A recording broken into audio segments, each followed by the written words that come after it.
ये गंडक नदी है।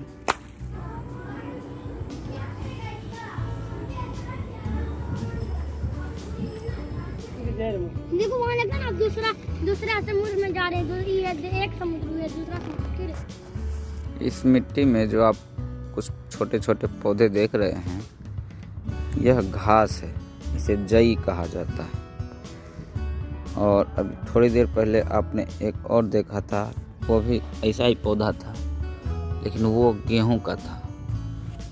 दोनों के पौधे में जब वो छोटे होते हैं, जितने बड़े अभी ये हैं, तो एक जैसे देखने में लगते हैं, लेकिन दोनों का बीज अलग होता है। आप देखिए इसमें, यह है जई। यह घास होता है गाय भैंस के लिए। शाकाहारी पशु जो दूध के उद्देश्य से पाला जाता है, उनको खिलाने के लिए यह घास। चूँकि यह गंडक नदी के बिल्कुल किनारे है, अभी यहाँ के पानी में बहुत ज़्यादा नमी है, इसलिए इस पर ट्रैक्टर से इसकी जुताई संभव नहीं है। इसलिए इस पर इसी तरह केवल बीज को छींट दिया गया। चूँकि नमी तो है ही, इसलिए पौधा आसानी से उग गया। और यह बहुत तेज़ी से बढ़ता है और इसे बड़ा होने पर काटकर पशुओं को खिलाया जाएगा। यह 2 से 3 बार तक इसको काटा जा सकता है, कभी कभी 4-5 बार भी हो जाता है। अच्छा नमी मिलने के बाद काटकर फिर सिंचाई किया जाता है, फिर यह बड़ा हो जाता है। और लेकिन इस घास के अंदर आप देख सकते हैं कि कुछ सरसों के पौधे भी उगे हुए हैं। ये देखिए, यह जो है यह सरसों का पौधा है। ये सरसों का पौधा है, लेकिन ये जो पौधा है ये बोया नहीं गया है। सरसों का बीज नहीं डाला गया, सिर्फ जई नाम का जो घास है, ये बीज इसका देख रहे हैं, इसमें लगा हुआ है। अभी बीज का खोल बाहरी परत है, तो इसमें सरसों का पौधा भी हो गया है, लेकिन यह इसे बोया नहीं गया है। पिछले वर्ष यानी पिछले रबी के मौसम में जो बोया गया होगा, काटने के दौरान कुछ बीज झड़ गए हैं, वही अभी उग आए हैं समय पर। बीज कभी मरता नहीं है, वह मिट्टी के अंदर सुसुप्तावस्था में चला जाता है और एक निश्चित समय के आने पर वह उगता है। ऐसा नहीं है कि वह कभी भी उग जाएगा, वो अपना समय आने के बाद, यानी अनुकूल जलवायु इनको जब प्राप्त हो जाती है तभी वह उगते हैं। बेसमय ये नहीं उगते, तब तक वो सोए अवस्था में रहते हैं। और अभी चूँकि रबी का मौसम है और सरसों एक रबी फसल है, इसलिए यह पौधा भी उग आया है। इसमें भी फूल लगेंगे, फल लगेंगे, लेकिन इसका बीज उतना पुष्ट नहीं होगा, क्योंकि इसे यह झड़ा हुआ बीज है, इसे झड़ुआ कहते हैं। और इसी में खरपतवार के रूप में आप देख सकते हैं, एक ये है खगड़ा। यह जो ज़िला है जहाँ पे हम बैठे हैं, जिस जगह पर हैं, जिस ज़िले में, इसका नाम है खगड़िया। और यह खगड़ा का पौधा है। खगड़ा एक खरपतवार है, इसमें कांटेदार एक फली लगती है, ठीक गोखरू के बीज के तरह। तो यह यहाँ के लिए सिरदर्द बना हुआ था, अब लगभग समाप्ति की ओर है, अब बहुत कम होता है। पहले खेतों में किसान परेशान हो जाते थे, फसली पौधे से ज़्यादा यह उगाता था। अभी भी है, मेड़ों पर उग जाता है, खेत के अड्डों पर उग जाता है, लेकिन अब काफ़ी हद तक नियंत्रित हो चुका है। इसकी अधिकता के कारण ही इस ज़िले का नाम खगड़िया रखा गया, इस खगड़ा नाम के पौधे के कारण। और क्योंकि यह गंडक नदी है, तो नदी के किनारे जलकुंभी का भी है अवशेष, आप देख सकते हैं। जलकुंभी हमारे यहाँ कुछ जगहों पर इसे लकवा भी कहा जाता है। जलकुंभी तो इसका नाम है, कहीं जल हायसिंथ भी कहा जाता है, और भी कई नाम हैं। अलग अलग जगह पर कुछ स्थानीय नाम दिए गए हैं इसको। यह भी कभी मरता नहीं है। अभी चूँकि यह ऊपर खेत में आ चुका है, गर्मी आने पर यह सूख जाएगा, लगभग समाप्त हो जाएगा, लेकिन मरेगा नहीं। फिर बरसात शुरू होते ही जब इसे नमी मिलना शुरू होगा, यह फिर पनपेगा, और जब इसमें पानी आ जाएगा, यहाँ इस जगह पर पानी से भर जाने के बाद यह फिर हरा भरा हो जाएगा जैसा अभी है। और इस पूरे खेत का जो एरिया आप देख रहे हैं, सब में यह छा जाएगा बहुत। कुछ ये खुद भी बढ़ेंगे, कुछ दूसरे जगह से आकर इसमें मिल जाएंगे, और यह विकराल रूप ले लेगा। यहाँ पर इस नदी किनारे वीडियो बनाने का हमारा मूल उद्देश्य है कि यहाँ पर नवांकुरित पौधे जो खेतों में लगाए जाते हैं उससे आपको परिचित कराना, जो नहीं जानते हैं। चूँकि यह नदी किनारे है तो आपको कुछ और भी चीज़ दिखाते हैं। यह देखिए, यह सीप है। यहाँ हमारे यहाँ स्थानीय भाषा में इसको सिथुआ कहते हैं, और यह इसे ही सीप कहा जाता है, वही सीप जिससे मोती निकलता है। शायद इसमें भी मोती निकला होगा, हमें नहीं पता, लेकिन यह सीप है। यह 2 भागों में, यह जब जीवित अवस्था में रहेगी तो ये ऐसा बिल्कुल बंद रहता है। इसके ही अंदर मोती होता है। इसकी एक जटिल जैविक और रासायनिक प्रक्रिया होती है, जो सीप के जीवन काल के दौरान इसके उदर में ही होता है ये सारा कुछ। और यूँ तो सीप वाला मोती समुद्रों में मिलता है। सीप का पालन करके भी लोग मोती निकालते हैं, कृत्रिम तरीके से और प्राकृतिक तरीके से, दोनों तरीके से सीप से मोती तैयार की जाती है। इसमें मोती निकला होगा या नहीं, यह तो अभी नहीं पता हमें, लेकिन यह सीप है।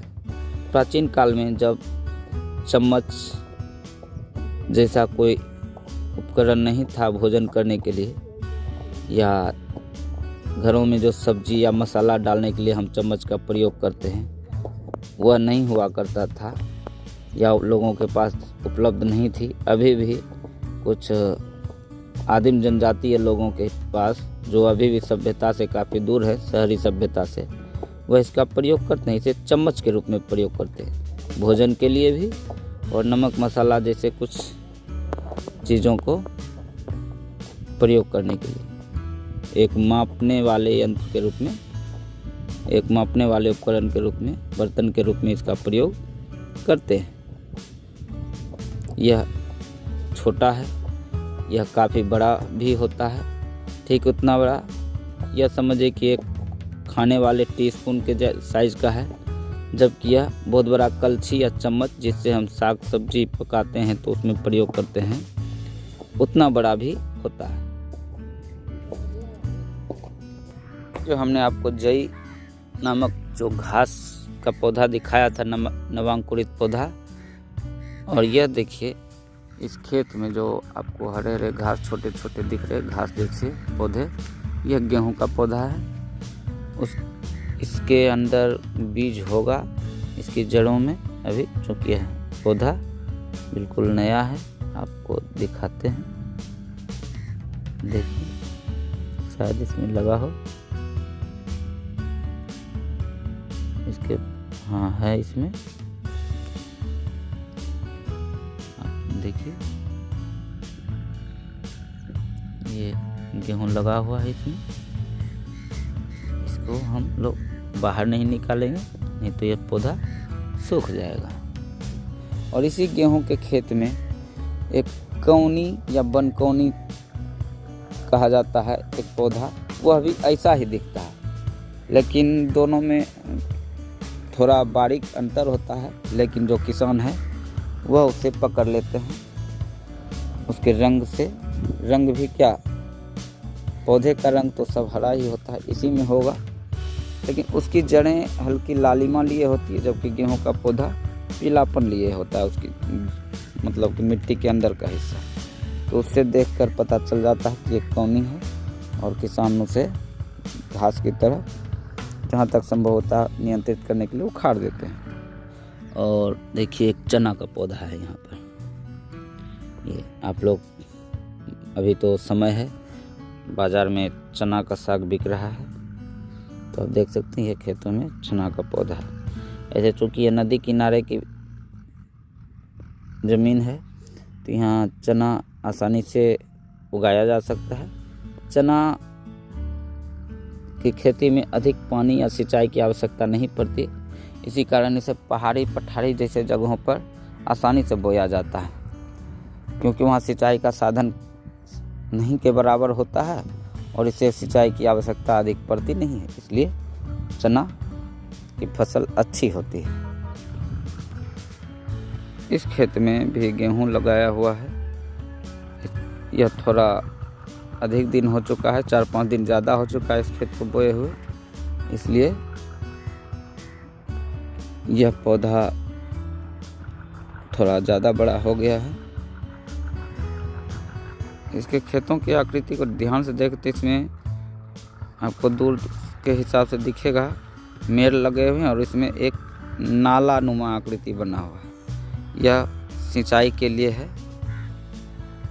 वहाँ पर बोरिंग है, उससे जब मशीन से पंपिंग सेट से पानी चलाया जाएगा तो इस नाले के माध्यम से खेतों के विभिन्न क्यारियों तक पानी पहुँचेगा। अभी हमने खगड़ा की बात की थी, यह देखिए यह खेतों का मेड़ है, यानी वो जगह जहाँ पर जुताई नहीं की गई है, जुताई संभव नहीं है और यह नहीं की गई, इसलिए यहाँ खगड़ा आसानी से उग चुका है। ये देखिए कितना घना है। सोचिए अगर ये बीज खेत में, फसल के बीच अगर इस तरह से उग जाएगा तो उस फसल का क्या करेगा। यहाँ पर ये जो झाड़ी देख रहे हैं यह कूस है, कूस, वही कूस जिसका आसन बनता है पूजा पाठ में, विशेष रूप से सनातन धर्म में इसका बहुत महत्व है। चूँकि यह नदी के किनारे का इलाका है, नदी के किनारे का खेत है, यहाँ पानी देर से निकला है नदी से, इसलिए कुछ खेत जल्दी बो दिए गए ऊपर होने के बाद और कुछ खेतों में देर से जुताई की गई है। तो यह अभी जुताई की गई है इसे कल ही, और शायद इसमें बीज भी डाल दिया गया है। आपको यहाँ पर एक और विचित्र से पौधे से परिचय करवाते हैं।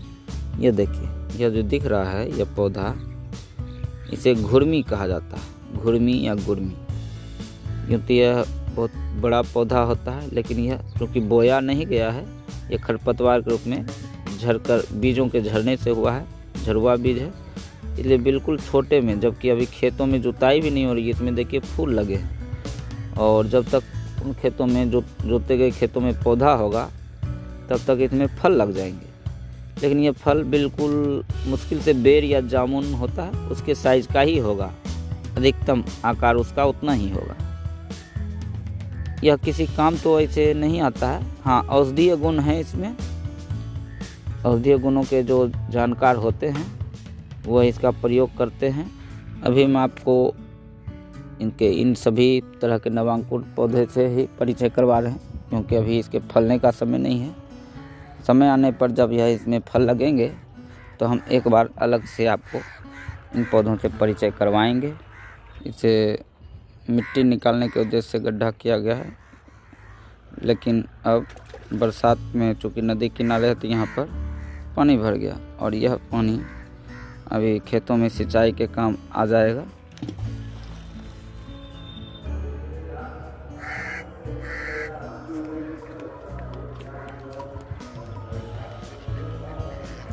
बतख है, क्योंकि यहाँ जलाशय है, छोटा सा तालाब है। यह किसी का पालतू है, यहाँ पे जो लोग रहते हैं इनका घर है। गाय भैंसें बकरी, इनके पास घोड़ा भी है। उन्होंने ही 3 जोड़े यानी कुल 6 बत्तख रखे हुए हैं। ये बच्चों का मनोरंजन भी होता है इनसे।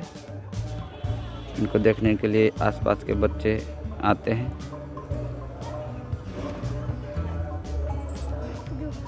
यहाँ पर आप गाय और भैंसों को बंधा हुआ देख सकते हैं। आप यहाँ पर कुछ बकरियाँ भी बंधी हुई देख सकते हैं। यानी कुल मिलाकर यह पूर्णतः कृषि कार्य हुआ, जिसमें पशुपालन और खेती दोनों ही होता है। यह अश्व घोड़ा, मैंने आपको बताया था कि यहाँ पर गाय, भैंस, बकरी, बतख, घोड़े सभी पाले जाते हैं। ये सभी एक ही किसान के हैं। यानी इन सभी चीज़ों को देखने के बाद आप समझ सकते हैं कि इनकी काफ़ी उन्नत खेती है। और चूँकि यह नदी का इलाका है, दियारा इलाका है, और यह खगड़िया जो कि 7 नदियों का ज़िला है, तो यह काफ़ी दियारा इलाका है। दियारे का जहाज घोड़ा ही होता है, और यह घोड़ा दियारा में यातायात के साधन के अलावा शादी विवाह के अवसर पर भी इसका प्रयोग होता है। और यह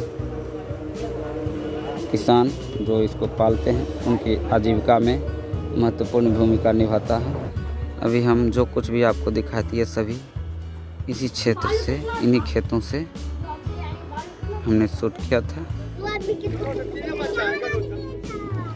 अभी चूँकि खेतों में बहुत सारे यंत्र या बहुत सारे कार्य नहीं हो रहे हैं, बहुत सारे पौधे भी नहीं हैं। जब वो पौधे उगाएंगे तो आपको कई सारे नए पौधों से आपको परिचित करवाएंगे।